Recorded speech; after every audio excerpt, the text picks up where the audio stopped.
Hey guys, it's Christine again, and looks weird. My camera looks weird. Anyway, today I was gonna do a video on books that I was really excited about reading, and I just couldn't get into it. I mean, I read them, but they just weren't as hyped as I thought they were gonna be. Alright, so the first one is H2O by Virginia Bergen. I don't know. I don't hopefully not butcher your name. But you see how cool this cover is? It's just gorgeous. And then when you, come on. Like, this is flippin' gorgeous. But the book itself, it was good for like the last couple chapters. What I thought was kind of weird about this book is that, yes, and there are some spoilers, so if you do want to read this book, I recommend you don't watch this video. But, like, the girl in the beginning, when there's the acid rain, and then people are dying, obviously, and then her crush goes out into the rain, and then comes back and starts bleeding and all that other crap. And throughout, like the first couple chapters, all she wants to do is go to, like, the hospital and see if he's okay. I'm like, honey, do you see all these other people that were touched by the rain? They all died. I'm pretty sure he's not coming back. She just complained the whole time. Like, and when something happened, like, with her stepfather, when it was just, like, him and her that had to try and survive, all she'd do would pester him. Like, she would just be annoying. It's like, can you shut up for like 5 seconds? Like, come on now. Like, really. Otherwise it was a really good book, but all she did was complain to the people. That's all she did. They had to find water to survive, water that wasn't tainted so they didn't die, but, from the inside out, because that would suck balls. But, it's a good book. Don't get me wrong, but the first couple chapters, it could have been a little bit better. Just a little bit. If out of a 5-star rating, I'd probably give this like a 2.5, 3 out of 5 maybe. I'm not gonna lie, it was a good book. It was a really good book. But I kind of had to, when you have a book report and you really don't want to read the book? That's what it felt like. I had to kind of like force myself to finish it because I knew it was going to get good at some point. And when it did get good, it ended. I'm like, what kind of sense is that? But, oh well. And then the second book I have here is Amity by Michael Ostow. And it is a woman. I'm sorry if McCall, I'm not even going to try and do that because I'm just going to butcher it even more. But it's called Amity. And it's just, look at the cover. Look at it. It's gorgeous. How do you not want it? And it's black and red. Like, come on. It's gorgeous. But, come on, guys. This is really, really, I don't know what to say. But, okay. This book is about, again, spoiler, if you want to read this book, I recommend you don't watch the video. But, okay, so there's Connor, who was the first family that lived in Amity, in House Amity, and weird stuff was happening, but he fell victim and was killing people, but it didn't really get into that until, like, the end of the book. Same with the new family. 10 years later, Gwen and her family, 10 years later, like, she was also the victim that was starting to want to kill people and stuff like that. But I don't know. You would think, oh my god, this is gonna be amazing. Like, and it did. It freaked me out. A couple of the chapters actually did scare me a little bit. But then it got kind of boring. Like, okay, what's Connor's? Oh, there's a saying in here by Edgar Allan Poe, one of my favorite authors. He's also a poet. He's awesome. It was night and the rain fell, and falling it was rain, but having fallen it was blood. Wow. But here's this 10 years earlier. So this is Connor.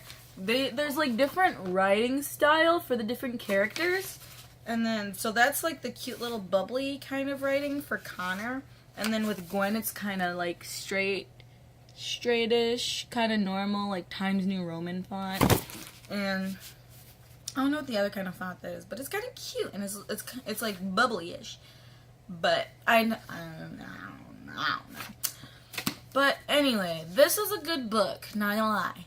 I would give it a 2.5, again 3 rating, because in the beginning it was good, but then not so great. But I mean, it got better towards the end. You would say, oh, this is getting a little bit better, it's getting pretty cool. But then the rest of it's just kind of stuff that you don't really want to read about. Like, stuff that you just don't really care all that much about. Like, it talks about, like, the history of the house, which is something you would probably want to read about in the book. But also, it's kind of just like, you know, when you watch one of those bland horror movies, or, like, when you're watching those movies where it's, like, everything looks dark, and everybody's talking like there's nothing wrong when there's obviously something wrong. Like, the kids have a dark expression. They don't give a sorry, excuse my language. They just don't give a shit. They just don't have an expression on their face, you know? That's what this book is. That's what this is in book form. One of those movies in book form. It's a good book. It really is. But I just couldn't get that into it. I thought it was going to be really, really good. Like, something that would scare me to the point where I'd be looking in my closet, like, every night. Because, you know, I've been watching a couple of videos where people, like, this, you know, you guys know the video game Five Nights at Freddy's, right? Yeah, it's gotten that bad where I've watched people play that stuff, and I'm, like, looking in my closet every night, like, oh my god, it's so scary. But I thought I wanted this book to give me a Five Nights at Freddy's, like, feel, reaction, like, kind of get me to the point of the same fear factor. Maybe it doesn't scare other people, that game, but it scares me. And it just, I want to get that same fear factor out of this book.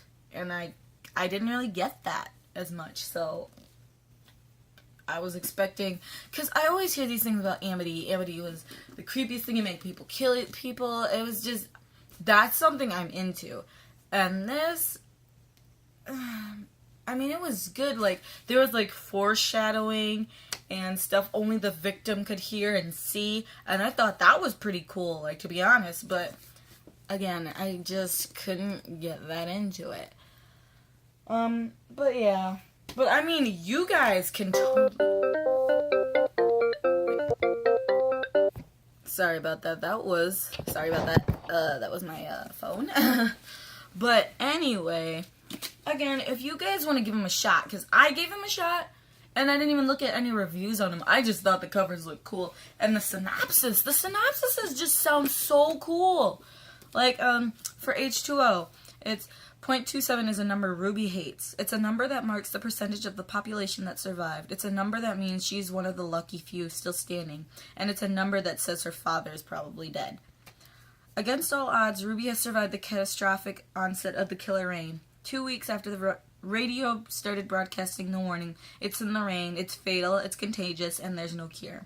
The drinkable water is running out. Ruby's left with 2 options: preserve on her own, or embark on a treacherous journey across the country to find her father, if he's even still alive. Okay, yeah, she kind of tried to do that. She tried to find her father, but in the end, that's, like, not even what the flippin' book was practically about. It was just about, I mean, so much of finding her father. Like, finding her father was, like, not that big of a deal. Like, it would tell you, but it didn't really matter. But most of it was just about her surviving and not dying in the rain. And then, but this, okay, this one is This one's kind of long, so bear with me. Here is a house of ruin and rage, of death and deliverance. Here is where I live. Not living here is always mine. When Connor's family moves to Amity, a secluded house on the peaceful banks of New England's Concord River, his nights are plagued with gore-filled dreams of demons, destruction, and revenge. Dreams he kind of likes. Dreams he could make real with Amity's help. 10 years later, Gwen's family moves to Amity for a fresh start. Instead, she's haunted by lurid visions, disturbing voices, and questions about her own sanity. But with her history, who would ever believe her? And what could be done if they did? Because Amity isn't just a house, she is a living force, bent on manipulating her inhabitants to her twisted will. She will use Connor and Gwen to bring about a violent end as she's done before, as she'll do again and again and again. Inspired by a true crime story, Amity spans generations to weave an overlapping, interconnected tale of terror, insanity, danger, and death. You see how cool that was? Like, that's awesome. My dad was calling. Oh my god, I feel so bad now. I'll call him back later. He'll probably call back. But anyway, yeah. You would think that there'd be so much more to provide from these books, and then when you read it, it's just like, what the hell am I reading? Like, this isn't even that fascinating. But, like, you know what? You guys want to give it a go? H2O by Virginia Burgeon and Amity by Michael Ostow. Give them a go. I mean, these are just my opinions. So, you know what? Do what you will. Alright? Alright, guys. I'll see y'all lovely faces later. Bye.